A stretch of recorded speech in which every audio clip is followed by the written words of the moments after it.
हमारे साथ करोम पंचायत के वर्तमान मुखिया देवेंद्र कुमार सिंह जी बने हुए, जो अपने विकास के लिए जाने जाते हैं। जी, कहीं ना कहीं बेहतर विकास कार्यों को धरातल पे उतारते हैं और जनता इनके विकास कार्यों की सराहना भी करती है।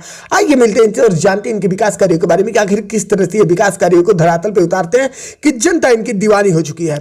तो स्वागत है आपका डेली लाइव न्यूज चैनल में सर। जी, आप लोगों को भी बहुत बहुत धन्यवाद सर। एक जनप्रतिनिधि को जनता को संतुष्ट कर पाना बड़ा मुश्किल होता है, लेकिन जनता आपके कार्यों की सराहना कर रही है। किस तरह से विकास कार्यों को आप धरातल पे उतार रहे हैं? जी, चूंकि मेरा उद्देश्य है कि जो भी गवर्नमेंट की तरफ से योजना जिन लोगों के लिए है जी, उन लोगों के पास सुविधा से मैंने सुलभ तरीका से पहुंच जाए, यही मेरा लक्ष्य है। बीच में कोई बाधा, जिसे मान ली कि लूटपाट, इससे थोड़ा सा हम ज़्यादा ध्यान देते हैं कि उन लोगों के पास पहुंच जाए। जी जी जी, यही मेरा उद्देश्य है। आपने अपने नेतृत्व में कौन कौन से विकास कार्यों को धरातल पे उतारने का प्रयास किया और आपने उतारा भी है? जी, अभी तो मेरे यहाँ मेरा मुख्य उद्देश्य है कि अपने पंचायत में शिक्षा, स्वास्थ्य और स्वच्छता से संबंधित जो भी काम है उस पर हम विशेष ध्यान देते हैं। बिल्कुल। अभी हमारे यहाँ हम मुखिया बने 2021 में। जी, सबसे पहले हमने हाई स्कूल का उद्घाटन करवाया, मैंने अपने शिलान्यास हमने करवाया अपने हाथों से, और आज वह बिल्डिंग लगभग तैयार है। अभी हैंड ओवर तो नहीं किया है ठेकेदार। दूसरी बात कि हम अपने पंचायत के जो भी विद्यालय है उसमें हम काफ़ी सहयोग करते हैं, आना जाना रहता है और सहयोग के भावना से हम जाते हैं विद्यालय में। जो भी सहयोग होना चाहिए पंचायत से, उसके लिए हम तत्पर रहते हैं।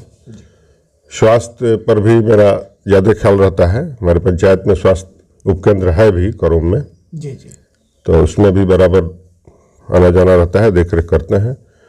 पंचायत भवन भी मेरे यहाँ कर्मचारी थोड़ा सा सहयोग लोग करते हैं, बैठते हैं। मेरे यहाँ पंचायत भवन भी है, यानी कि सुचारू रूप से आपका पंचायत भवन चलता है। और स्वच्छता से लेकर के जो WPO की बात आप कर रहे थे, वो भी बन करके कंप्लीट है, उसमें काम चल रहा है। हर वार्ड से ई रिक्शा के माध्यम से वो सब कचरा वगैरह आकर के वहाँ रखा जाता है। मतलब कचरे का उठाव चल रहा है? जी, चल रहा है मुखिया जी। लेकिन आप WPO की बात कर रहे हैं, तो जो WPO बनवाया जा रहा है पंचायत में, सरकार किस उद्देश्य के साथ बनवा रही है? जी, सरकार का मकसद है कि जो स्वच्छ भारत का जो सपना है जी, माननीय मोदी जी का, तो बहुत पहले, देश आज़ाद होने के पहले गांधी जी ने भी सपना को देखा था, और उस सपना को साकार करने के लिए मोदी जी जिस अभियान पर ज़्यादा विशेष ध्यान दे रहे हैं। जी, तो उस तहत यह है कि गांव में जो खास करके ज़्यादा ये सब गंदगी का भरमार रहता था पहले भी, अभी तो शुरू हुआ है। रोड पर शौच कर देना, घर से कूड़ा करकट किसी रास्ते पर फेंक देना, और उछाल करके मान लो कि बदबू करता है, बीमारियां तरह तरह की हो रही हैं, खास करके मलेरिया वगैरह वगैरह जो भी सब। तो उसको किसी व्यवस्था के तहत गांव को स्वच्छ बनाया जाए, क्योंकि जीवन लोगों को स्वास्थ्य अच्छा से रहे। जी, इसके तहत यह कार्यक्रम चल रहा है और अच्छा चल रहा है। इसमें कूड़ा को लेकर के गवर्नमेंट चूँकि कंपोस्ट वगैरह बनाने की जो व्यवस्था कर रही है वो भी अच्छा है। अभी जो हम देख करके बहुत जगह चल रहा है। जी, मेरे यहाँ भी बहुत जल्दी चालू हो जाने वाला है। बिल्कुल। तो ये मुखिया जी, ऐसा लोगों का कहना है कि जो स्वच्छता कर्मी है उनका नियोजन और नियुक्ति को लेकर थोड़ा सा समस्या है, तो उनकी बहाली की क्या प्रक्रिया है? किस तरह से वो पंचायत स्तर पर बहाल किए जा रहे हैं? जी सर, देखिए, पहले गवर्नमेंट की तरफ से चिट्ठी आया हम लोग के पास कि एक वार्ड में 2 स्वच्छता कर्मी रहेंगे, एक रिक्शा चलाने वाला और एक उसका सहयोगी, हाँ, घर से कूड़ा वगैरह लेकर के उसमें रखने के लिए, और एक ड्राइवर रहेगा, एक पर्यवेक्षक रहेंगे, और WPO पर 2 ऐसे कर्मी रहेंगे जो कूड़ा को छांट करके अलग अलग करेंगे। 29 कर्मी को बहाली करना है जी। उसके बाद हो भी गया है। अब बाद में फिर चिट्ठी आई है पंचायत में कि अब एक वार्ड में एक ही आदमी को रखना है। समस्या ये है कि जो भी उस काम को करने वाले लोग हैं, निश्चित रूप से हम लोग अंदाज कर सकते हैं कि उस तरह का काम, थोड़ा सा भी आर्थिक स्थिति जिनकी अच्छी है, किसी भी परिस्थिति में वो काम करने के लिए तैयार लोग नहीं होंगे। लेकिन वैसे लोग जिनका चुनाव करके उस काम में लगाया गया, वो लोग काम भी कर रहे हैं। अब उसमें किसको हटाया जाए और किसको रखा जाए, ये समस्या बनी हुई है। ये सबसे बड़ा प्रश्न है पंचायत के सामने। जी जी जी। तो उसमें कुछ मान लें कि हमारे यहाँ चाहे और जगह भी जहाँ से पहले से काम चल रहा है, 2-4-6 महीने लोग काम कर लिए, बिल्कुल, और उसमें मान लें कि अब किसको हटाएंगे आप, ये समस्या बनी हुई है। हम तो बीडीओ साहब से बात भी किए कि अब ये समस्या, जनप्रतिनिधि अगर किसी को हटाता है तो तरह तरह की बातें आएगी। नैतिकता के आधार पर कॉन्सेस अलाउ नहीं करता है कि किसको उसमें से हटाया जाए। बिल्कुल। दूसरी बात कि मेरे नज़र से हटाना उचित भी नहीं है। जैसे एक आदमी रिक्शा चला रहा है, महिला से चलेगा नहीं, महिला को रखना था, आज भी आके रखना है। महिला अगर हटा देते हैं, जेंट्स को वहाँ से हटा देते हैं, तो महिला से रिक्शा चलेगा नहीं।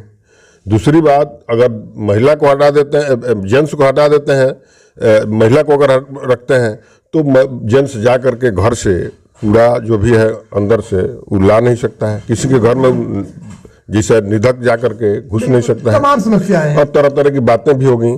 तो ये समस्या बना हुआ है इससे लेकर के कि किसको रखा जाए और किसको न रखा जाए।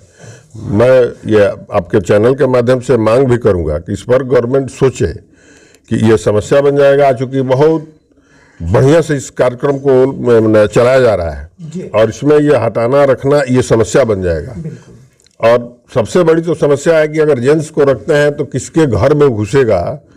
तो देहात है, गांव में रहने वाले लोग इसको लाइक नहीं करेंगे कि मेरे घर में मान लें कि किसी तरह की व्यवस्था है, उसमें कोई आ करके और घर में घुसे, ये समाज इसको अलाउ भी नहीं करेगा। तो इस परिस्थिति में हम सरकार से मांग करेंगे कि जो बहाली हो गया है वैसे लोगों को रखा जाए, उसमें से निकालना उचित नहीं है।